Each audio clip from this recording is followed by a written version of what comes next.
todos los días. La inmensa mayoría de las noticias que recibimos sobre el cambio climático son malas. Yo lamento decir que hoy voy a hablar de una buena noticia. Es que no todos los sectores van a ser perjudicados por el cambio climático. El sector más débil de la economía, que es la agricultura, pero muy esencial para la integración humana, básico, pues recibe algunos beneficios de lo que se ha llamado cambio climático. Y eso es lo que vamos a ver hoy. Eso no quiere decir que no tengamos amenazas que hay que afrontar. Empiezo diciendo que no pertenezco a la comunidad científica que trabaja en los efectos de los aumentos de los gases de efecto invernadero sobre el clima. Y por lo tanto, lo que voy a dar son mis impresiones sobre lo que publican los distintos expertos, unido a lo que yo sé de cómo funcionan los sistemas agrícolas. Empiezo mostrando lo que hacen aquellos que trabajan en cambio climático. Este es un modelo, los resultados de un modelo que simula la producción en calorías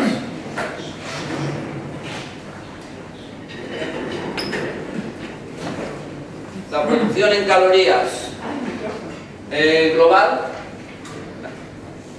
desde 1970 hasta 2090, con distintos escenarios, 4 escenarios, unos con más CO2, otros con menos CO2, vamos, con el efecto del CO2, sin el efecto del CO2, con más superficie regada y más superficie regada. Lo importante aquí, que no verán desde ahí porque no se ve muy bien, son las barras de incertidumbre de las simulaciones. Y es que hay una enorme incertidumbre entre 3.000 betacalorías producidas y 7.000. Entonces, la utilidad de estos modelos pues es discutible porque no sabemos lo que pasará y el grado de incertidumbre es muy alto.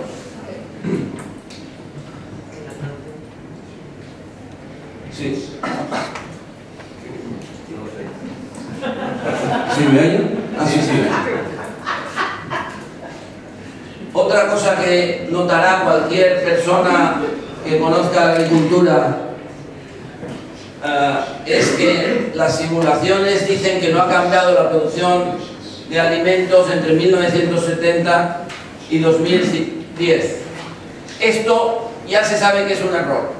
Esto tiene que venir así, porque ha aumentado notablemente la producción de alimentos cada año. Los grandes cultivos aumentan su producción entre el 1 y el 1,5%. Eso en 30 años es bastante... Algo es raro en estos modelos. Pero en fin, es un ejercicio que es muy rentable para muchos investigadores. Pero ¿qué es lo que sabemos? Lo primero que sabemos se debe a una persona que hay que reconocer, Dave Keeling, en los años 1950, se le ocurrió que había que monitorizar la concentración de CO2 en la atmósfera y recurrió a un observatorio que es remoto, donde no hay efecto de la actividad humana, y desde entonces, desde los años 50, el resultado que hemos visto es que la concentración de CO2 ha aumentado. Hay quien dice que este aumento no es importante porque 400 partes por millón es poca, pero es muy importante saber, eso es un gráfico de la NASA, que han estudiado la concentración del CO2 yéndose hacia atrás muchos miles de años, hasta 400.000 años antes, y los estudios muestran que la concentración de CO2 no había aumentado por encima de los 300 pues desde hasta principios del siglo XX o así. Este es el umbral de 1950 y ahora estamos aquí. O sea que el cambio, no cabe duda de que ha sido drástico y inusual para la atmósfera de la Tierra. Esto ha conducido a que la temperatura del planeta haya aumentado, sobre todo en los últimos años. Aquí se ve, la NASA tiene un sitio donde uno puede ver los últimos valores. Hay toda una industria ya montada sobre esto. Este es el aumento de la temperatura del planeta a final de 2015. Ya es una cantidad considerable. Aquí se ve que en 2015, además, y eso lo experimentamos en particular los que vivimos en sitios cálidos, el 2015 fue un año muy cálido, extraordinariamente cálido. De hecho, la anomalía de la temperatura es la mayor. Veremos cómo resulta 2016. Lamentablemente este incremento global de la temperatura no es uniforme. Digo lamentablemente porque la realidad es que la situación es mucho más compleja y se puede ver también de estudios de NASA que el aumento en la temperatura es variable según las zonas de la Tierra. Hay una zona que se calienta más, otras se calientan menos que la media de 0,87 que hemos visto hasta ahora. Entonces la situación es muy compleja. Pero lo que verdaderamente sabemos es que globalmente la temperatura va a aumentar, la concentración de CO2 va a continuar aumentando porque no se toman suficientes medidas para limitar la emisión, y también sabemos que la precipitación va a aumentar globalmente. ¿Por qué? Pues porque al aumentar la temperatura va a aumentar la evaporación y por lo tanto habrá más precipitación. Eso es lo que sabemos a nivel global. Si ahora me preguntan cómo va a ser el clima de Extremadura en el 2050, le diré que no tenemos la más remota idea, pero que le puedo encontrar 50 modelos que le van a dar una predicción, y si los comparan verán que no todos dicen lo mismo, sino a veces dicen lo contrario. Aunque si se seleccionan determinados modelos que se parecen, uno puede dar la impresión de que sabe lo que va a pasar. No se sabe. Ahora bien, en base a estas tendencias, sí que podemos empezar a pensar a qué problemas nos vamos a enfrentar. El aumento de temperatura tiene efectos negativos sobre la producción de los elementos fundamentales de la seguridad alimentaria, que es la producción de los 3 cereales que hay ahí. Sabemos que los rendimientos del trigo disminuirán porque la estación se acortará. Se afectará también los rendimientos del maíz por aumento de temperaturas, y particularmente el arroz es muy vulnerable a las temperaturas elevadas. Este es un trabajo que hizo hace muchos años mi profesor Xiao,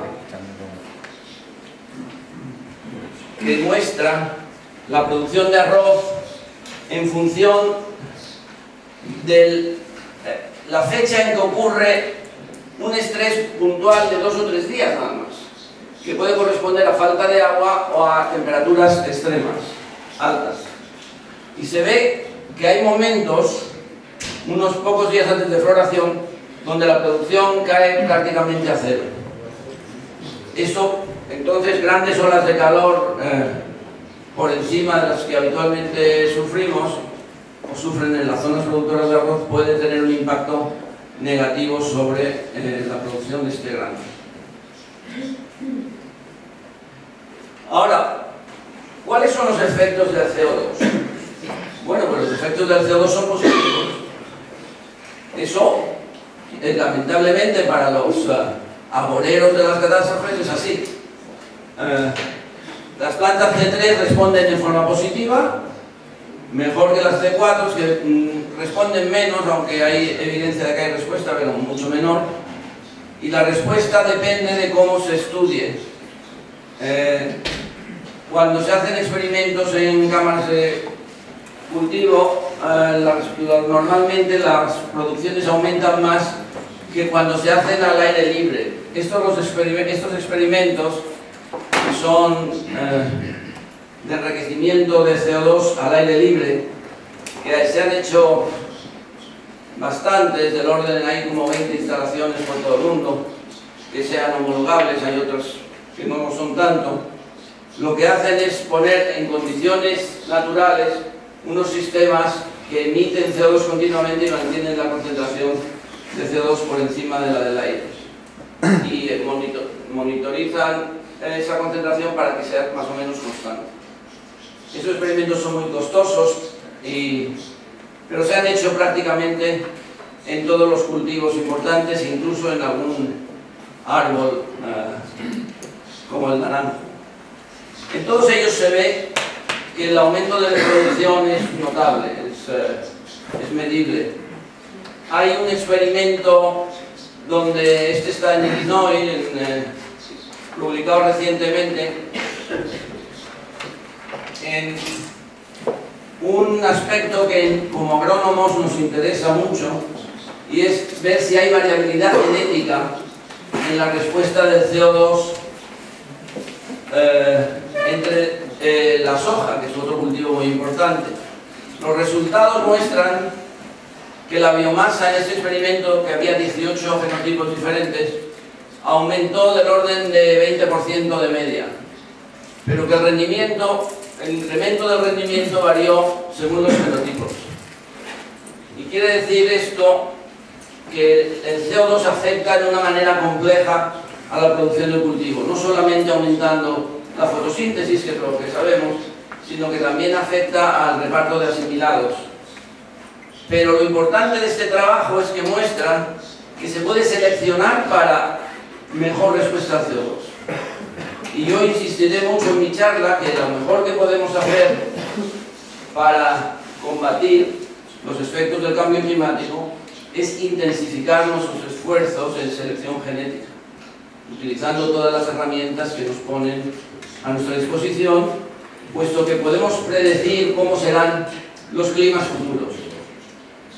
Simplemente hay que moverse hacia el sur si uno está en el hemisferio norte para encontrar el clima que uno vivirá en los que vivan en el futuro.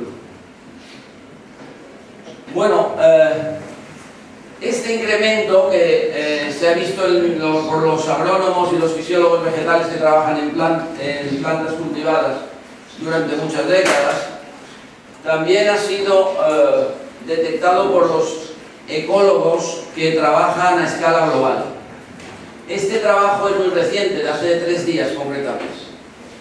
En él se han medido las tendencias entre el año 1982 y 2009 de Leaf Area Index, que es el índice de área foliar, evaluado desde satélites por creo que había 3 datasets, y estos son los resultados. Como ven, esto es positivo y casi todo el panorama mundial es verde o rojo, que todavía es más positivo. Los resultados muestran que los 3 datos de satélite global indican que ha habido un greening, un enverdecimiento. Esto salió en el periódico. Por eso detecté el paper, lo vi hace 2 días. Ha habido un greening, un enverdecimiento del planeta. Aquí se ven las tendencias de los 3 datasets que muestran más o menos lo mismo. Hacia aquí es que ha habido más Leaf Area Index y hacia aquí ha habido menos. Hay variación en el planeta, hay un 4% del área que ha perdido vegetación y más del 50% ha aumentado en su vegetación evaluada desde satélite como incremento del Leaf Area Index. ¿A qué se atribuye esto en el estudio? Para saber a qué se atribuye, utilizaron 10 modelos distintos, globales de producción primaria, y encontraron que el 70% del incremento del greening se debe al CO2, un 9% a la deposición de nitrógeno, porque la actividad industrial ha aumentado el contenido de nitrógeno N2 y estas cosas que emiten los vehículos de determinados países, probablemente de todos. Y resulta que la mayoría del efecto en la tendencia en aumento del Lifar Index se debe a la fertilización. Esto es notable. Voy a leer esto en inglés porque esta es la última frase del artículo. Uno diría que si ha aumentado la vegetación del planeta es una buena noticia. No es una buena noticia. No se puede presentar como una buena noticia. ¿Cómo lo presentan los autores? Que son los popes del cambio climático. Overall, the described Lifar Index trends represent a significant alteration of the productive capacity of terrestrial vegetation through anthropogenic influences. Hemos alterado la vegetación del planeta, pero la hemos incrementado. Pues no había que plantar más árboles, pues nos hemos plantado. Pero si hubieran acabado el artículo como positivo, no habría sido aceptado en Nature Climate. Esa es mi hipótesis. También debo decir que Jeffrey Armstrong, que es un fisiólogo de, yo creo que está ahora en el USDA, hace por lo menos 15 años calculó cuánto había aumentado la producción en los granos, maíz, trigo, arroz, o creo que solo arroz, por el incremento del CO2 entre 1960 y 2000. Y el 10% del aumento de toda la producción, que ha sido muy notable, lo pudo atribuir al incremento del CO2. Como los agrónomos ya habían visto esto, pero ahora a nivel global se confirma que el efecto del incremento del CO2 es lamentablemente positivo para la vegetación del planeta, incluida la de los ecosistemas naturales. Aunque a lo mejor no es positivo que aumente la vegetación. Ese es otro tema que podríamos discutir. Espero tengamos tiempo. Ahora, en relación a la lluvia, así como podemos predecir los efectos de la temperatura y del CO2, el problema de la lluvia es la incertidumbre en su distribución espacial y temporal, y que aún no somos o no son capaces los especialistas en realizar modelos fiables de cómo va a variar la precipitación debido al cambio climático. Hay un hidrólogo, Shulush Sorushian, de la Universidad de California en Irvine, que tiene un sistema muy valioso de detectar la lluvia, la que cae en todo el planeta, que es un website que siento no ponerlo ahí, pero es muy, muy útil. Con que pongan UCI Rainfall seguro que sale. Él ha estudiado los modelos que predicen precipitación a nivel regional en el futuro y ve que hay diferentes predicciones, en el sentido de que en un caso unos modelos lo aumentan, otros lo disminuyen, que no sabemos. Entonces uno piensa, ¿podemos mirar al pasado, a las tendencias en la lluvia del pasado, para ver lo que está pasando? Bueno, esto es un ejemplo de la lluvia entre 1850, un año después de la fiebre del oro. Alguien puso un pluviómetro no muy lejos de la fiebre del oro, hasta 1933, en la crisis esa que hubo antes de la que ha habido ahora. Lo que se ve claramente, no hace falta hacer estadísticas, es que desde principios de siglo la lluvia en Sacramento, que es una zona de clima parecida a Badajoz, cayó, y uno incluso podría extrapolar que para 1960 o 70 dejaría de llover. Es una tendencia que sobrepasa los 30 años. Pero cuando uno ve los registros hasta el día de hoy,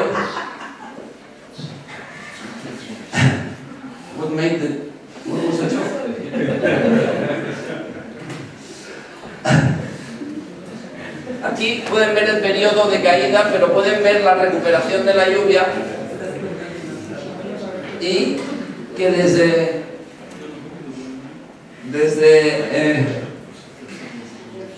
1850 no ha habido variaciones reales de lluvia. Sin embargo, aunque la agricultura se puede adaptar a cambios lentos, es mucho más peligroso el caso de los acontecimientos extremos, las sequías. Y estas son las dos sequías más importantes que ha sufrido California desde 1850, como pueden ver. Y afrontar problemas en caso de este tipo de sequías pues es muy importante, porque los impactos pueden ser muy considerables. Esta última sequía, de la que están saliendo ahora, este año ha llovido más o menos normalmente por primera vez en 5 años,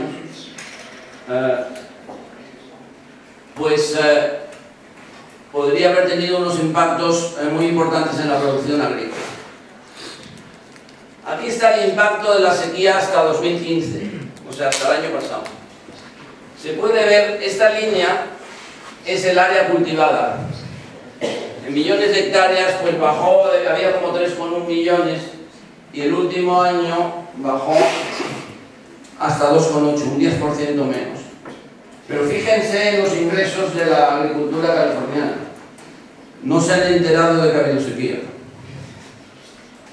Y la sequía ha salido en todos los periódicos y todo esto. Los ingresos, que no son los beneficios de los agricultores. Harvested, yes. It's written here.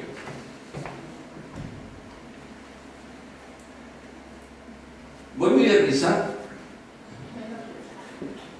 Is it okay? Vale. Okay. We can discuss it in English if you have any doubts. Lo que decimos es que no hubo impacto. Entonces, ¿por qué no hubo impacto ante una sequía que fue la más drástica de 150 años? Bueno, dos motivos principales. La agricultura californiana es la agricultura de riego, básicamente. El 85% de los ingresos se producen por la agricultura de regadío. Lo que sucedió fue que se pasó de aguas superficiales que ya no existían, a explotar, y en algunos casos sobreexplotar, las aguas subterráneas. Pero más importante, el agua se movió de los cultivos de poco valor a los cultivos de mucho valor. Eso fue posible porque California tiene una infraestructura hidráulica que permite mover el agua a los agricultores y venderla legalmente. El agua de la producción de arroz, que se produce en el centro norte, ese año no se cultivó arroz, en los últimos 2 años no se ha cultivado arroz, y los agricultores productores de arroz han encontrado más beneficio en vender su agua que en producir arroz. Eso ha sido recibido por los productores de almendra del sur y han podido seguir produciendo sus cultivos de alto valor prácticamente sin reducción en los ingresos. Para eso, como digo, es esencial que haya una infraestructura hidráulica que permita las transferencias de agua y una legislación que permita que esas transferencias sean legales y que todos, el que cede el agua y el que la recibe, se beneficien. Esto son las respuestas de la sociedad a un evento extremo que algunos modelos de cambio climático predicen que serán más frecuentes en el futuro. Esto lo vamos a pasar.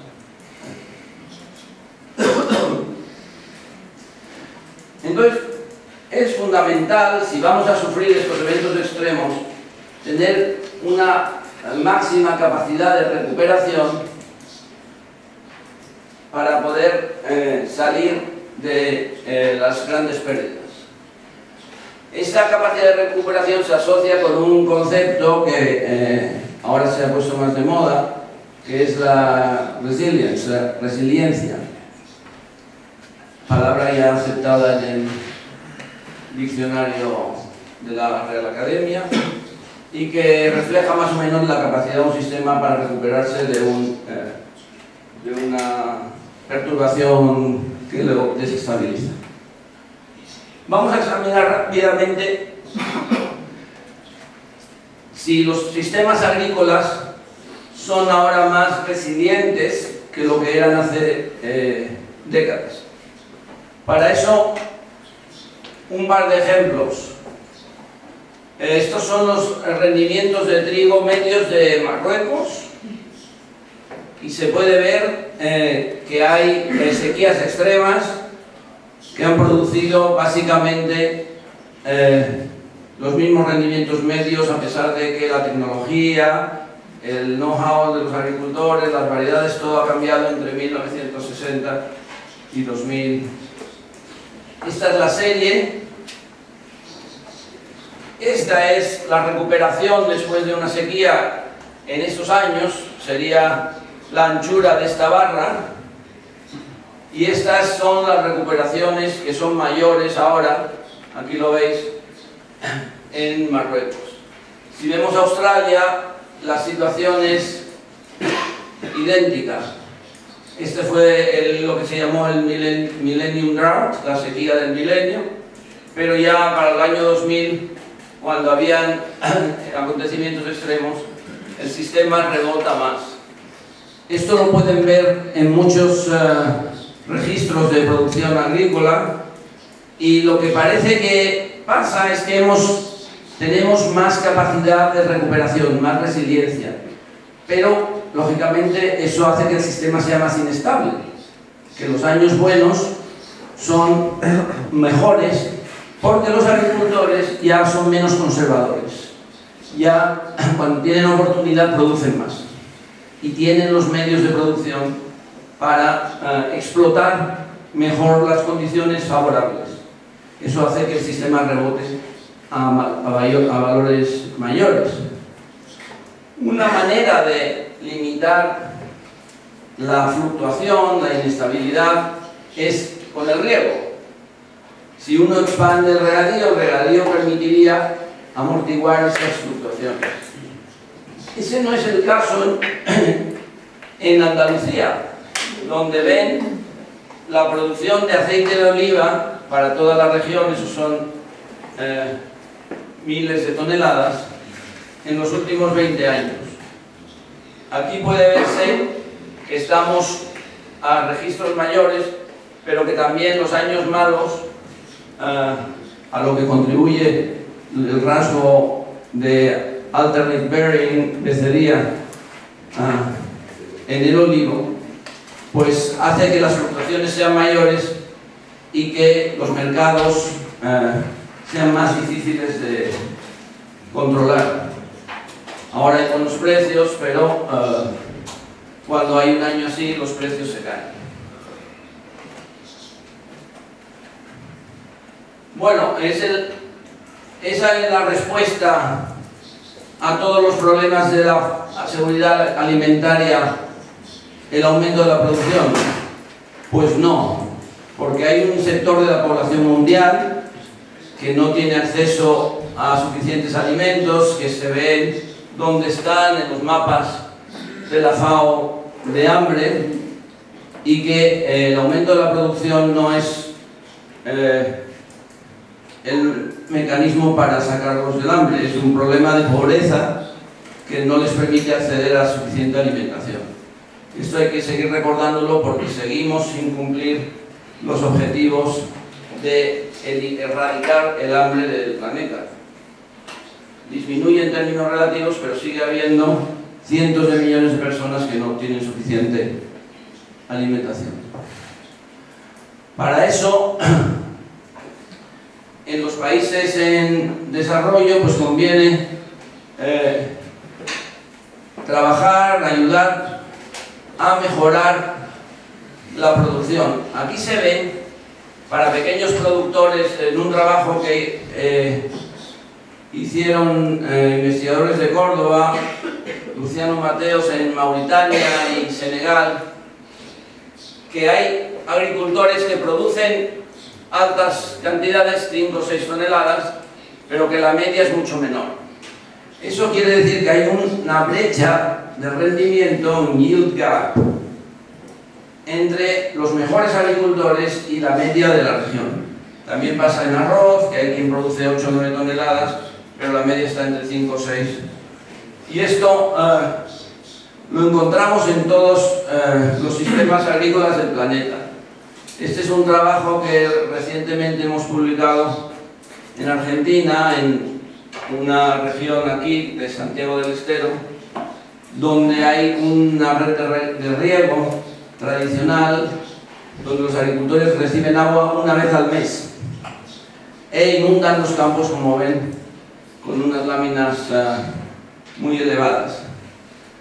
El trabajo consistió en conocer, primero, calibrar un modelo de simulación, luego con datos reales tanto experimentales como de agricultores. Si vemos el maíz, esta es la distribución de la producción, 25 años de producción, esto es probabilidad acumulada, rendimiento. Los agricultores producen entre 6 y 7 toneladas según el año. Eso está documentado y eso es lo que el modelo simula. Sin cambiar nada, solo mejorando el manejo del agua con la restricción de que solo la tienen una vez al mes, uno puede mover la producción al rango de entre 8 y 9 toneladas. Pero eso no es suficiente y eso indica que hay otras restricciones que no son debidas al agua. Si uno fertiliza suficientemente, el salto es descomunal. Es la línea roja. Es la simulación de producción, simulación, como digo, validada, cuando el agricultor aporta suficientes fertilizantes. Porque en esta zona la tradición es no fertilizar. Es una práctica insostenible, pero para una generación o dos indetectable. Y esa es la producción potencial. Entonces aquí el yield gap, como ven, es muy notable. En algodón pasa lo mismo. Los experimentos y los mejores agricultores pueden producir 5 toneladas, pero los agricultores están produciendo 2,5 o 3. Entonces esto es lo que hay. En esto es donde hay que poner nuestros esfuerzos, en mover estas líneas hacia aproximarnos a la producción potencial. Entonces, sabiendo que tendremos que producir el 70%, tendrán ustedes que producir el 70% más en el 2050, ¿cómo se va a hacer? Bueno, hay mucha evidencia de que la vía de utilizar variedades genéticamente modificadas, GMOs, no es la mejor forma de responder a la limitación de agua en la agricultura. Esto ya lo dijeron determinados fisiólogos como David Lawler o John Pastura, pero esto no ha evitado que se hayan invertido miles de millones, tanto por el sector público como por el sector privado, en encontrar el gen mágico de la resistencia a sequía. Hay quien dice que lo encontró. Una empresa muy importante anunció en el Congreso de 2009 en Shanghái, estaba yo, que había una variedad de maíz resistente a sequía que iba a ser enormemente productora. Cuando se le preguntó al investigador de la empresa cuáles eran los mecanismos de tal milagro, pues no los descifró. Entonces, como milagros hay pocos, no se ha vuelto a oír de esa variedad más en el planeta. Sí se oye de las dificultades económicas de la empresa, que es muy importante, que ha tenido un éxito mundial haciendo organismos genéticamente modificados para resistencia a herbicidas o resistencia a insecticidas, pero que no va por la vía. Hubo otra empresa que orientó su programa de mejora basado en simulation, en modelación y en fisiología. De hecho, se llevó todo el equipo que había en Australia en el sector público a su empresa. Y acaba de publicar los resultados de su trabajo de 6 o 7 años. Y ellos sí han conseguido una mejora incremental pequeña entre el 1,9 y el 6% en relación a las mejores variedades, aproximadamente media tonelada de maíz, entre 0 y 1, tanto en condiciones favorables como en condiciones de limitación de agua. Estos tienen más éxito, también tienen dificultades económicas, pero demuestran que un enfoque más integrado y no basado en modificar solo la genética, sino también la agronomía y la fisiología, puede dar mejores resultados en afrontar la necesidad de incrementar los rendimientos. Entonces, la conclusión es que la mejora que usa todos los conocimientos y las herramientas será la que nos permita afrontar el cambio climático siempre que se combine bien con nueva agronomía y nuevo management. Entonces, resumiendo ya, hacer valoraciones de factores independientes como la temperatura solo, el CO2 solo, el agua solo, no nos van a ayudar a predecir cuál va a ser el comportamiento de los cultivos en los climas futuros, porque esos factores interaccionan y el producto, el resultado es distinto. Nos van a hacer falta más investigación y mejores modelos. Y también, muy importante, de lo que no se suele hablar, hay que pensar cómo los futuros agricultores y agrónomos adaptarán los sistemas actuales al cambio climático. Lo que yo llamo el factor humano, the human factor, que lo